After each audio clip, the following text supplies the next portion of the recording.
Welcome to this geography lecture series. In this lecture we will take Ramsar wetland. What is this Ramsar wetland? India, like, why this we are taking this, as the India has just now registered 42 Ramsar site in the additional, that is in the Ladakh region, Sokar wetland. So what is this, we will see in this coming slide. Before moving ahead this lecture, I will request you to please go through this lecture till the end so that you will have a complete information related to this lecture. Further, I request you to please subscribe this channel because this is a new channel. I really need your support. So what are the details about this Sokar Lake? So this Sokar Basin is a high altitude wetland complex consisting of two principal water bodies. One is the fresh water, another is saline water system. So consisting of two principal water bodies.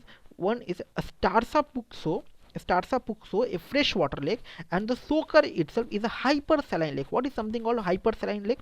If a water body have a salinity more than ocean water, that is something called as your hypersaline lake.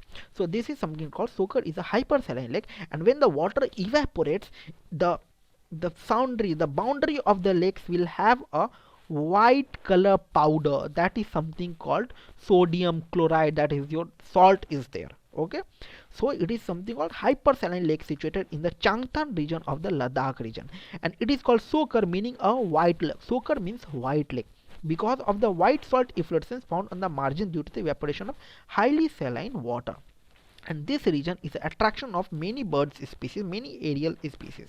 So many endangered species also come in this region.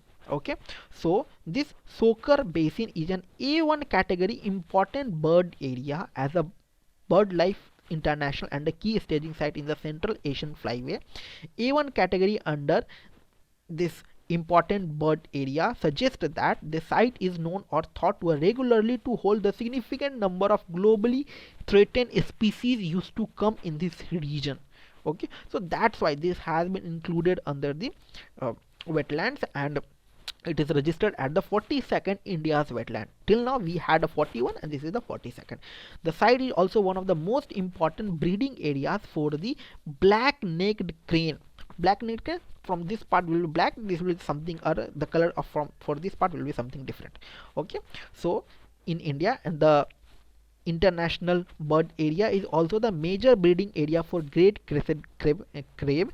So this is also, there will be different color will be present there in the body. Bar-headed geese, ruddy shelduck, brown-headed gull, lesser sand plover, and many other species comes into this region. Okay, so what is this Ramsar Wetland Convention? So the aim of this Ramsar list is to, what is the aim? To develop and maintain an international network of wetlands. Okay, that the water will be there and all lands will be there, which are important for the conservation of the global biological diversity. Why this is global biological diversity? In this Sokar Lake we have seen that international bird area, the birds of the different endangered species, threatened species used to come there. Okay, so it means what, this wetland which are important for the conservation of the global biological diversity and for sustaining human life through the maintenance of their ecosystem component process and the benefits. That is something is the globe of that is something as the aim of the wetlands. So what is the significance of the wetlands? So wetlands provide a wide range of important resources for the ecosystem services such as food, water, fiber, groundwater recharge, water purification, flood moderation, erosion control, and the climate regulations. How these things are provided? Foods will be there. Different types of plants will grow around that region. Water, the water will be present there. This is a wetland. The water will be there. Fibers, different kind of products like plants will have a high fiber rich plants will be there. Groundwater recharge. If the lake is present there, it means what? It is a holding of water. It means what? It is acting as a groundwater recharging system also. Lake, ponds, these all act as a groundwater recharging system. Water purification. If groundwater is recharging, it means what? It is the water purification system also.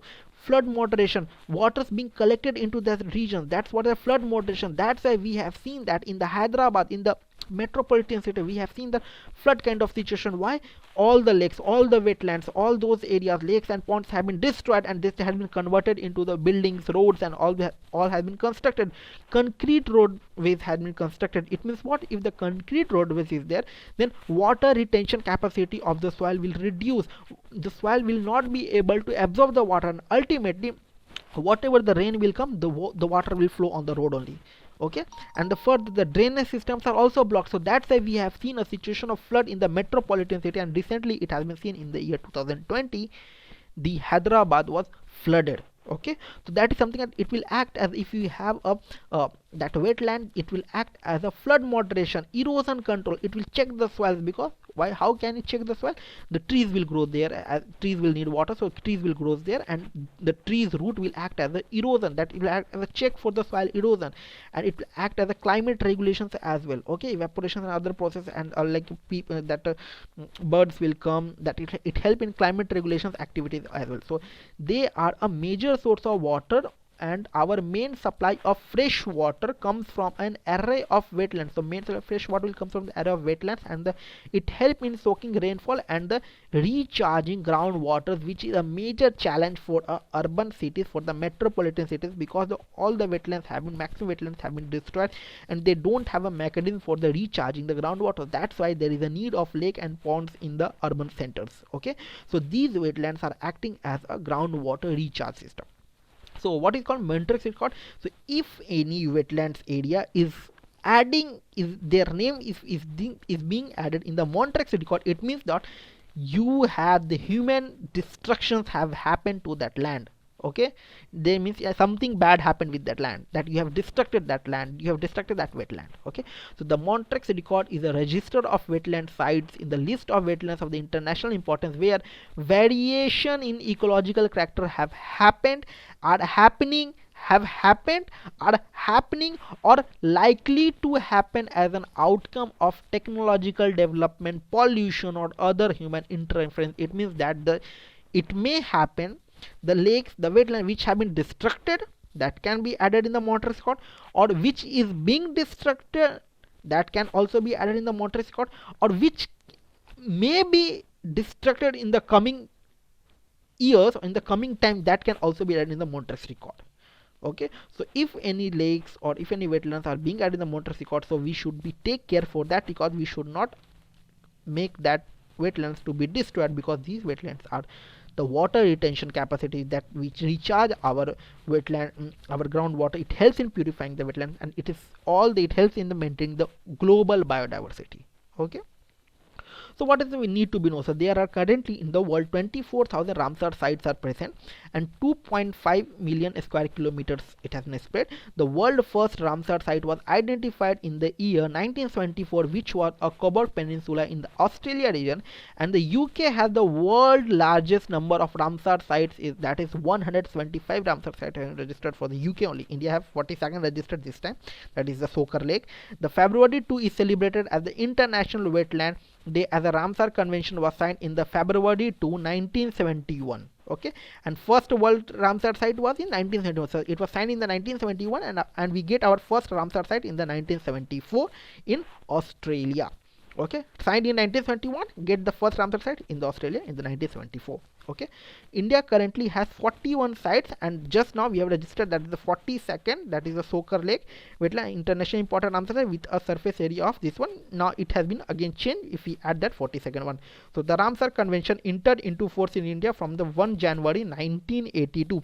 So in the 1974, sorry, in the 1971 it was signed, and India like accept this Ramsar Convention in the year 1982. So the Ramsar Convention worked with the collaboration of these organizations. What are the organization? IUCN, International Union for Conservation of Nature, BirdLife International Area, that is BIA, and then IWMI, that is International Water Management Institute, Wetland International, Wildfowl and the Wetland Trust, WWF International. Okay, and what are the recently added wetland in the 2019? Sud Sarovar, Navam, Parvati, Agra, Saman, that is in Uttar Pradesh, Lonar Lake, Nandur, Madhmeshwar, that is in the Maharashtra, Koshapur Milan Beas Conservation Reserve, Nangal in Punjab, Asan Bairag in Uttarakhand, Kanwa Lake in Bihar, Sundarban Reserve Forest, Sundarban Wetland. So if you ask, do you need to remember it? Just go through it once, and if it is in the news as per your exam, then must remember the names as per the news.